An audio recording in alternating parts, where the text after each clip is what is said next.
The Reef Therapy Podcast is powered by ICP Analysis. We know our corals need certain elements to survive, reproduce, grow, and color up. And you might be asking yourself why you want to know about these trace elements. Well, the answer is growth and color of your coral. ICP Analysis will test over 50 elements down to parts per trillion. These tests can also be used to see if there's anything undesirable in your aquarium as well. It's super easy. Register your aquarium on the ICP Analysis app, fill your sample, place it back in the box, slap on the included postage label, and have results 1 to 3 days after it's received. More at icpanalysis.com. This episode of Reef Therapy Ladies Takeover was recorded at Aquashella Daytona.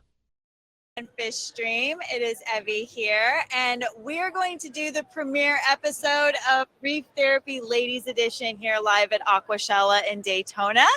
And let me introduce you guys to my teammates. We have Jen. Hi, everyone. And then we also have Chelsie and we have Sara. So what we're going to do with this episode today is we're going to kind of get you guys to where you get to meet the team. And then we're going to discuss some stuff that we've already been kind of like having some fun about with on the couch. So let me start with you, Jen. I'm going to give you the mic since we're sharing. Okay. So tell us a little bit about yourself. My name's Jen. I'm the owner of New Wave Aquaria in Minnesota. Don't you know? No, I'm just kidding. Don't you know? And I've been doing it for 26 years. We have a strong maintenance company as well as a brick and mortar store. Also doing some really fun initiative things. We have Project Homegrown going where we are coral farming, as well as I just got back from Indonesia, visiting the farms there. So we're huge into mariculture, aquaculture, and then captive raised fish too. So that's where we're headed. Cool. Okay, so Chelsie, you can go next. Thank you, talking stick. I'm Chelsie. I own Aquatic Aptitude, which is a service company based out of North Carolina. And then on the art side, I really love doing the saltwater aquascaping. I'm trying to get that, as big as the freshwater aquascapers at some point would be awesome. And you already smoked Kevin Bird at once. This is true. Yeah, I do hold that title right now. And then I run away every time it comes back up so I can keep holding the title. You're like, I'm not giving it up. Okay, Sara? I'm Sara. I'm director of animal collections at Butterfly Pavilion. So I work on the public aquarium zoo side of the hobby, basically. I do a lot of work with coral restoration and conservation, as well as working with an AZA on aquatic invertebrates specifically. I'm on the steering committee for their taxon advisory group. Yes. So we got big brain energy all over the couches. I am Evie. A lot of you guys may be familiar with me. I'm associated with Fritz Aquatics. I am the Midwest regional manager, and I also am the lead for Vitalis, which helps provide some of the nutrition for the larger facilities across the U.S. And then I also am the field reporter with Reef Builders as well. So some of you all may recognize me from that.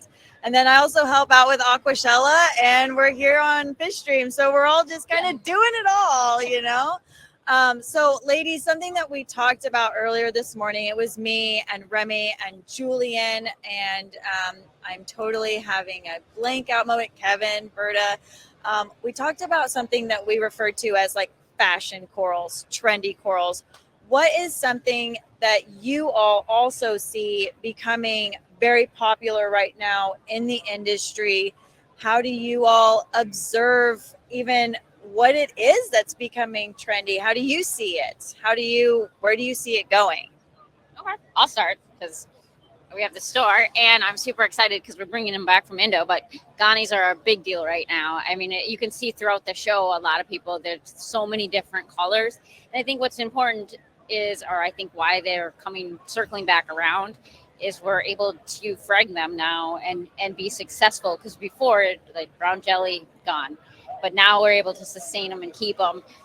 When I was in Indonesia, we picked out some of the most insane colors, like not even real colors. So I'm super excited. And when we put them in our aquarium, we make like little Ghani gardens. So it's like yellow, pink, red. And so I think the color too. And then also it's like that lower level of your tank. So it's like adds the flow, keeps people interested. It's empty down there sometimes. Yeah. And so it gives that color, that flow.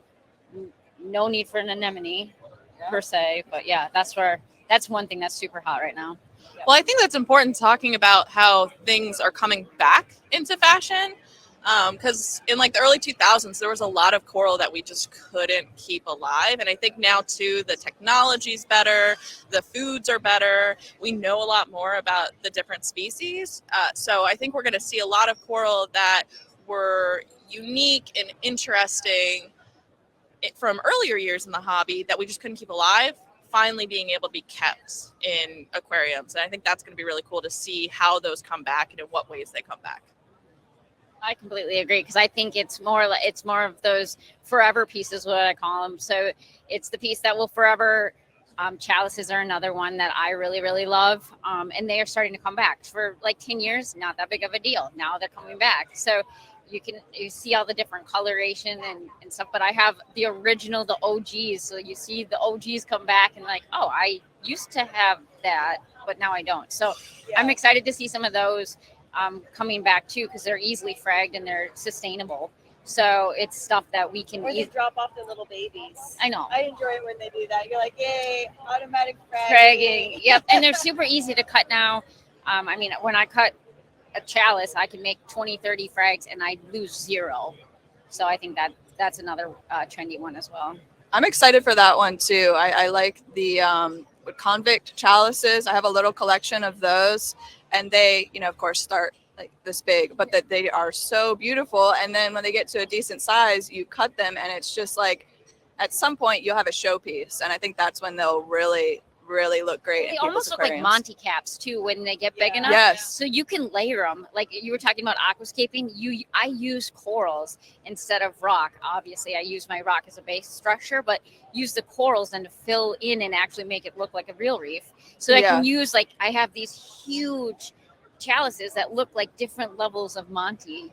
I love that idea, that concept. That's a really good Because idea. some of the, I guess the OGs, the Miami Hurricane, the I'm drawing blanks, the Toxic Pie, they don't have long sweepers, so you can layer them this way, and then it fills out those back areas where it's not like under any light. Also, I've done a ton with chalices, so you can take them and you can play with color based on lighting. So I raise them up, then it turns this color, I drop them down and gets a nice colored rim on it.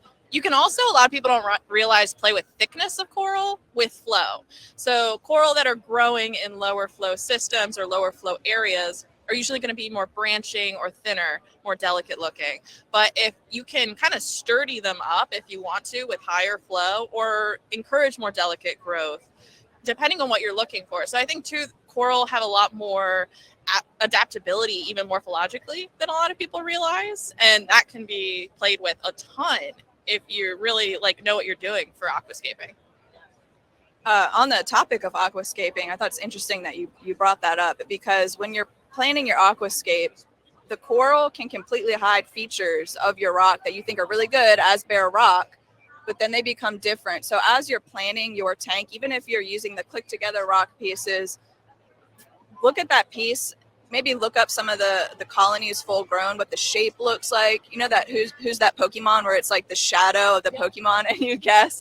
I want that for coral, like full colony sized coral, so you can look it up and be like, okay, here's the growth pattern, typical growth pattern. Obviously, like Sarah was saying, it varies, but what's the typical growth pattern of this coral, and how can I really make it fit into my aquascape and become a feature? Oh, that's a really good idea. And then until you start throwing up like, who's that coral? It's like a scully. It's like, psych, it's a discoma. Yeah. I want to be able to like pull it up and be like, okay, like I can put this here and this here, and then it's like it's more about the shape of the coral than the shape of your rock, but yet you've made the rocks that you have space for each type of coral. Exactly. Yeah, and having a plan. I mean, that's what it just goes back to. Yes. Let's be honest, we're in that era, I guess, where we want it done yesterday. So nobody plans for what big colonies, or they want the instant colony. But we Don't start this with a plan. Yeah, right. Yeah.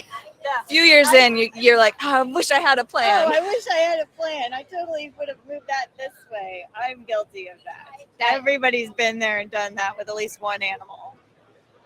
Yeah, usually it's like a zinnia. That's all you need to say about that. Yeah. I just said Xenia or GSP, Green Star Pub. Yeah, right? You're like, So we've tried to make Green Star Pub like bring it back as a joke, kind of make it fancy. So we call it Indonesian lawn coral. So it sounds fancy, but I mean a lot with that too. Or like that, though. or like certain pallies or mushrooms where you're like, oh, that would be really awesome. And too bad it's not a jawbreaker. It's one of the watermelon ones, and now you have them growing up the sides of your acros and growing everywhere. Well, and I think too, right? Even if, like, say you do early on get a zinnia because it grows quick, you'll fill out your tank, right? It can be really beneficial for somebody who wants that instant gratification. No, that's fair. There are instant gratification corals, but you can also play to the strengths of other corals, right? If you island off that zinnia with like some torches and galaxia, they're going to keep that coral from getting anywhere else. This is true. Utilize coral warfare for your benefit sometimes too. If you good. need to contain something that is relatively invasive. So I actually, when you're saying that, I think we go with IG, which is instant gratification, versus OG, which is the originals. Original. I like that. I think that because there are so many of like even Galaxia, they're beautiful, but I like with a 14-inch sweeper tentacle that can sting anything outside your aquarium. I mean, not really, but I like that idea of kind of making barriers with your corals. I mean, that's what happens on the reef. Yep. And we all freak out about like if one piece dies, oh no, my tank. But that's what happens in the wild. And so you like for instance, in my tank, I use a hydrophora to keep back these pallies that I didn't put in there. We got in there somehow. But I don't want to go in there and cut them up and risk the pallytoxin. So I just let the hydrophora kind of fight them off and keep them in one corner. I mean, that's what happens in nature. So I love that you brought that out.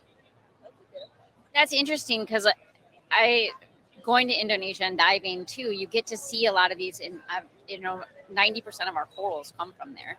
They call it the coral triangle, and so you see all of these things and how they naturally grow. And then certain species, though, I'm like, okay, that's how that's supposed to look.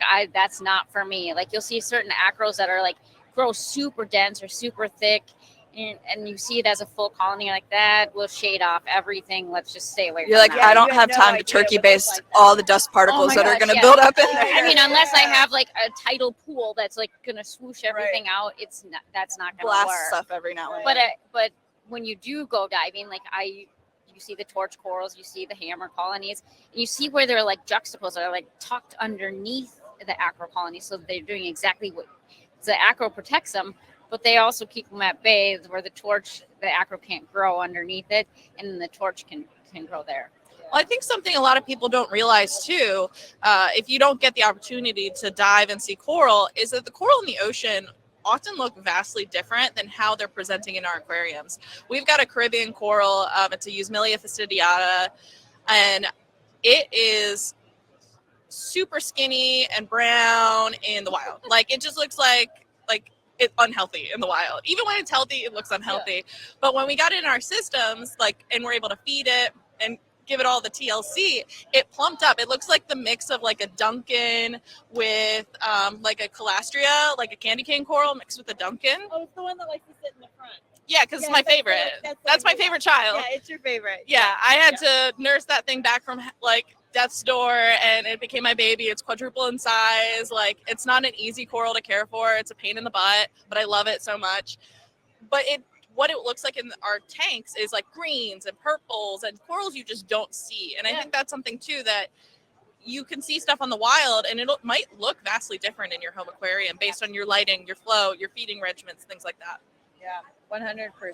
So now talk to us a little bit about that coral, because it is your favorite. I want to know about your favorite coral, because you really do love that one. That one, it's my baby. I've considered getting a tattoo of that specific coral. That's love. Which is love. Because it's not like the prettiest coral either. But only you know what that tattoo is. Oh, 100%. Yeah, like... and it's going to look like a bruise because it's going to be brown. Yeah, right? The amount of people who could clock that ID from a distance would be very, very minimal. But it's a labor of love.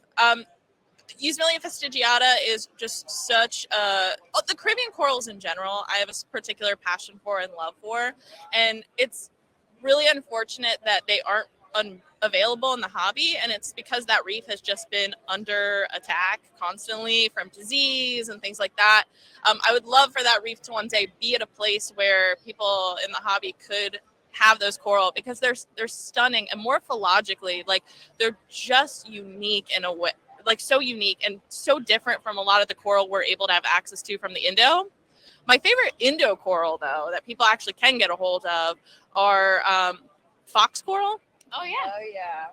I don't know why. Like, I always just remember It's an OG coral. working It's at an the OG store, and coral. anytime we got a fox coral in, being like, I want that coral, and like saving up for it, and it would sell before I could get enough money for it. And I was like, think it's like the structure though, because you can put Yeah. it so like we're talking about aquascaping, you can like kind of make it fit into somewhere and it fills out nicely. And Yeah. people are always like, well, it's like elegance, but not an elegance. yeah, And, it's yeah. just kind of a candy cane, unique. not a candy Yeah. cane. It's Yeah. like the happy medium between. And they're it's like super fleshy. easy to care for. They Yes. are. Yeah, like that's the thing. I feel like you don't have to have difficult to keep coral to have something visually unique and stunning, and really it's the morphology of that coral that's impressive, not necessarily the color itself, because it's like usually like a greenish, Green, yeah. right? Green coral, but they're just so cool, and I love them. And I also like the Blue Ridge corals, the Heliopora, and that's for sentimental reasons. My dad had one when I was growing up, and I associate that with him. So I think favorite coral can just be based on what you're good at caring for, what you like to see, or something that has personal meaning. Or what your tank does well, right? Because Right. tanks grow corals differently. And so like my tank specifically is pretty LPS heavy. Like I love favias. And so I have a lot of favias in there. I've figured out which ones can touch, which ones can't touch. But go by what your tank is really telling you. Don't try to jam a bunch of corals that you know aren't going to do well, because really you're just gonna that's how people leave the hobby, is they get all this stuff that they can't care for. They've spent all this money on it. So just for a while, go with what's doing well in your tank, and then maybe you can change things once you're into it. You know how to test, you know how to look visually for how that coral's doing, how it's healing, how it's acting, just like our fish. Yeah. 100%. Because there are good corals that will communicate with you. They're great indicators of water quality and experiencing Canary any coral. issues. Yeah. Canary coral. Yeah, canary coral. Yeah, canary corals, which is an excellent term to use. I love the Blue Ridge. I've always loved the Blue Ridge. I think it's so fascinating, especially whenever people see it and they don't realize what it is. It's almost like that undercover agent coral. Yeah. So, but I do love that. But I'm a huge SPS and a huge Zoa fan, because I just love all the different colorations that are out there. I literally cannot remember all of the names that exist anymore for the zoanthids, because we have like a million now. But if you can run through and do any random like psychedelic, bang, like blah, blah, blah, hornet, that one probably exists, and it's really probably a really cool color, because they do. They're such crazy names. What's your OG Zoa though? Like your original one that My like, OG used it's to be Blue Hornet. expensive, but now Blue Hornet. Okay. Blue Hornet. Okay. The OG Blue Hornet, though. Right. The big Bigger polyp. polyp, Not the micro one that is terrible to frag. Okay, I can frag it, but I don't All like the polyps to. are so close together. Yeah, it's like a mat. But yeah, Blue Hornet, Blue Ridge. I guess I like blue. What do you like? What's yours? For Zoes, Any of them. Who's your favorite coral? I love chalices. I always have, and I've always been good with them. So I've spliced actually the Miami and the Mummy Eye. Oh, So I ended up, and then I raised it up super high with light, and so I ended up with an orange center, a green rim, and purple streaks through it. And I sold frags of it like 10 years ago, and I've actually seen it come back.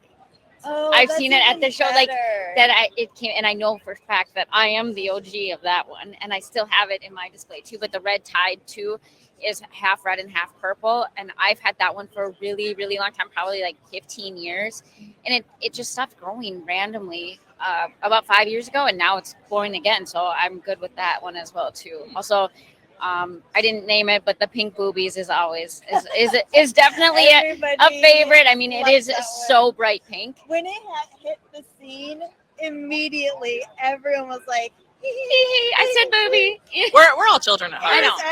It was everywhere. So that chalice totally does exist. There's a few corals that have some. There fun are. Zoes names. have some Yeah. crazy Some names. fun They are, names. yeah.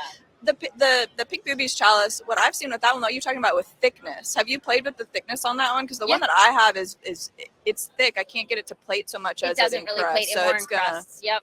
Yeah. So there's certain, I think it's just certain ones like the Mysidiums, I think they grow kind of wicked and kind of bumpy and ridgy, where certain ones but so you can't force it out. No, you can't. But the longer, in my opinion and in my experience, the longer that, or the least amount of wild tissue, you can get them to do more.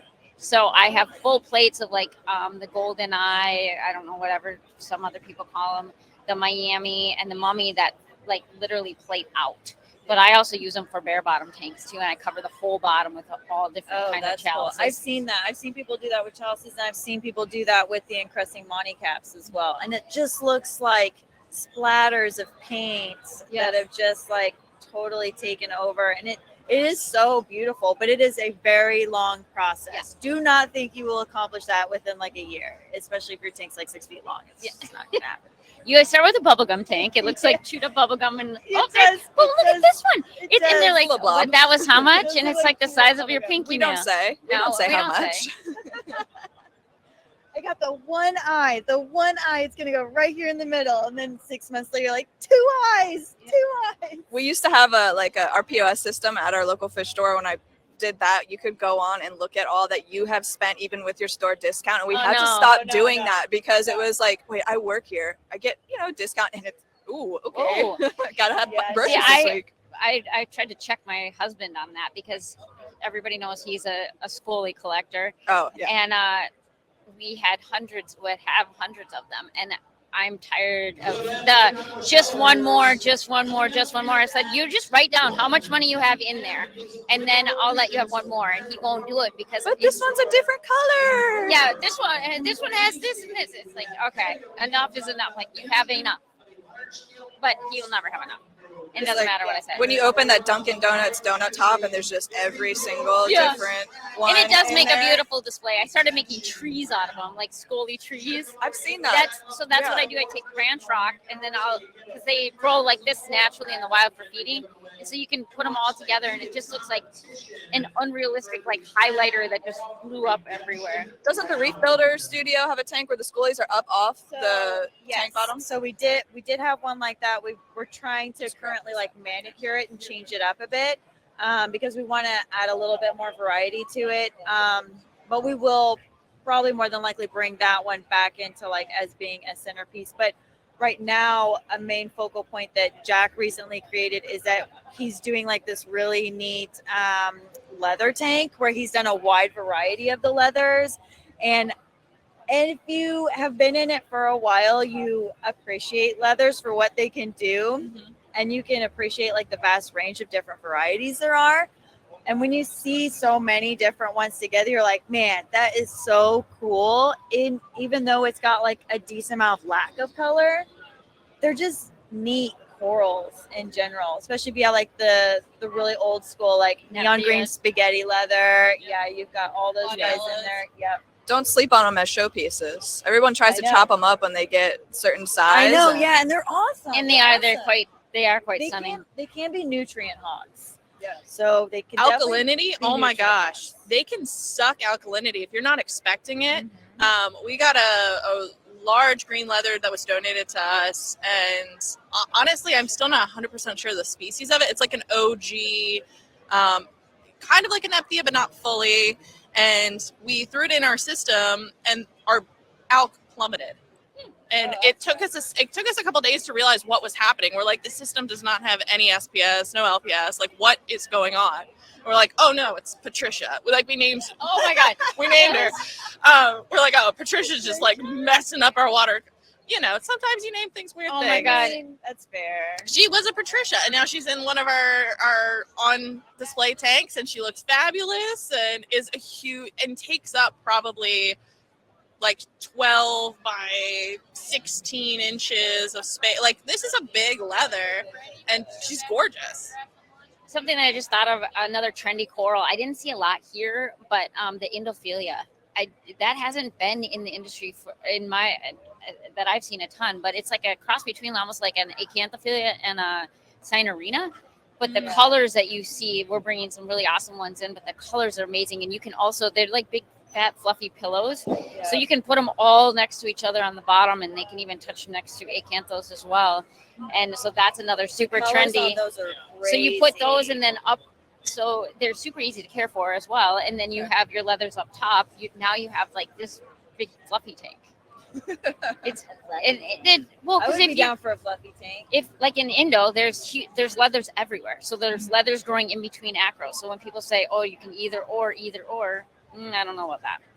I have had though. Like, have you ever had where you didn't take into consideration your flow well enough, and you had a leather before slime like an SPS, and you're just like, it sometimes takes a long time to figure out what's happening if you don't know that they'll shed that mucus. And I remember having somebody come into the store when I worked at it, and he had this beautiful SPS colony that was just, he couldn't figure out what was happening. And I was like, do you have a leather between that and your flow? Downwind. Yeah, is it downwind, downstream? And yeah, Downward absolutely, that was the slimy. issue. My only other gripe is how they smell. That and anemones, man. Oh man. Like, they have a scent. So do acros though. I love acro Yeah. scent. I like that's that a good smell. But there's a lot of smells. There's a lot of Yeah, smells. there is. Yes, it can be a smelly hobby, good or bad. You know what I don't see anymore, but I'm not like in stores all the time, so maybe you gals do. Snake polyps. Yes. Do you we have remember some those? in the studio? They are so awesome. So they underappreciated. grow just not at all. I don't know a lot about them. Do I you guess. think it's because don't they open at night? They're They open up nocturnal at feeders. night. They're a So nocturnal maybe it's like- feeder. There's not just a whole lot known about their growth pattern, I think, or even how to entice them to grow faster. Like, you can't necessarily like shove some pellets down them Right. and get them to pop out 10 more. That's think- the downside. I think that might be part of it. Cause like I'm watching a tank right now that has some, and they just look like closed zoas that are a little bit elongated. They're kind of brown, and like he said, well, they open at night, but who's there to wait for that coral to open at night? So maybe that's it. Exactly. But I think that's something we're sleeping on as a hobby, because so many coral display different like forms or do different things at night. Like, your tank is also active at night, and I think if you design a tank that is beautiful during the day but also has really cool behavioral things going on at nighttime, and do like night feedings or things like that, you can actually provide better nutritional support for some of your coral that maybe have nocturnal feeding patterns, and you get a 24-hour tank instead of a 12-hour That's tank. That's Yeah, cool. I Wild love stuff that. going I on love in there that. at night. Yes. Yeah, I mean, use your flashlights, guys. Like, go. I mean, there's some Yes, wild stuff that going used on. to be such a thing in the beginning for me. Was I would go down there, the lights have been off for like 3 hours, and I'm hunting for stuff. So Use red light too. Red Yeah, light red is light's usually it's getting taken out of the water column earlier. So a lot of animals, their red light receptors aren't as adapted in the ocean. So it's less invasive to the animals in your care. So they keep doing what they're doing. So you can. well, ladies, we actually flew by that whole Wow. entire time thing. So like, now we're done. Now we know we have to hurry up and like start getting this on the schedule regularly, because I love this. We do so well together. Did you have Yeah, fun? I had a great time. Oh yeah. Yeah, I had a lot of Heck fun. yeah. I mean, 4 awkward women that are kind of shy and have nothing to say. I mean, know, come right? on. Like, I sit still remember us the all on last couch time I and we was could sitting here, talk. 3 other chicks talking about this hobby. It's so Yes. fun. This was great. Okay, well, I hope you guys really enjoyed this. It was a pleasure to be able to do the premiere right here at Aquashella Daytona, and we will all see you soon on the next Ladies Takeover Reef Therapy.